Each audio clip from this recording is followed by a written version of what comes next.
Hi, I'm David Thomas with Shelbyville Now. I'm here with Mr. Drew Hooker, Commissioner Drew Hooker of District 1 here in Bedford County, and I know you have headed up a homeless task force. Well, Drew, we appreciate you taking time out of your busy schedule to sit here and talk to us today.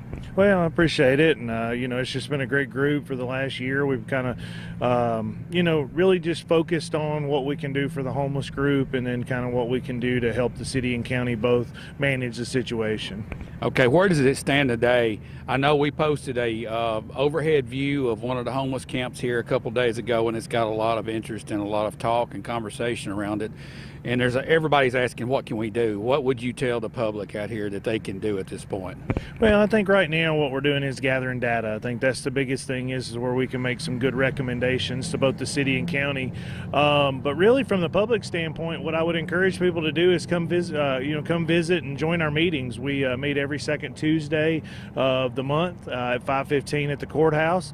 And I think it's just extremely important to have your voice heard, because we think that having a bunch of people there allows us to get a lot of different opinions, a little different thoughts. Everybody has impacted a little differently with this. And so I think it's just important for you to be able to come and participate and be able to help us through our process of gaining information. Okay, I know back a couple weeks ago we had some really cold weather, and I know there was a concern about the homeless enduring that type of weather, and we had a transport to Murfreesboro that actually hauled people to a warming center.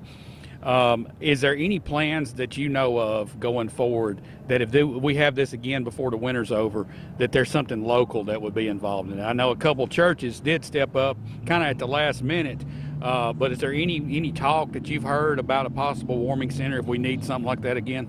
Well, I can tell you that through that process, that was a difficult couple days, especially with the negative temperatures.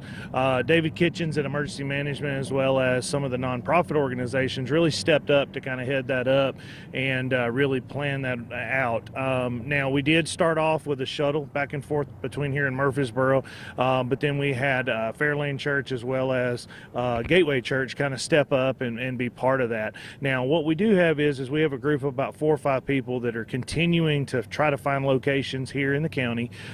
We've made some recommendations for some locations to both the city and county, and we're just kind of waiting to kind of work that process out. But I think that we're going to probably for this season have to rely heavily on churches and nonprofits to get through this, so then we can look for some long-term solutions as we get to some of the warmer months. To say come visit us at the next meeting, where would they go and what time, the date, and all that? Give us that info. Yeah, so again, it's the second Tuesday, so our next meeting will be the 13th of this month here in February, 5:15 on the second floor of the courthouse. And so with that group is made up of individuals from both the city, county, school system, churches, as well as law enforcement. And what we try to do is we're trying to look at this from a holistic standpoint, both of how we can limit the impact to both the city and county, as well as being able to try to find a better way for the homeless. We've been able to accomplish a lot of things over the last year, but again, this is a marathon that didn't come here overnight, and again, we're not going to be able to resolve it overnight either. All right, well, Drew, we thank you for taking your time to just give us an update on where that stands. And I know there's a lot of people that don't even know that this is taking place, and I hope that the room's packed and you guys have some good ideas to share to the I guess it's called a task force, is that right? Yes. A homeless task force here in Bedford County. Thanks, Drew, and we'll be talking to you real soon to try to get caught up. Thank you. Thanks for watching.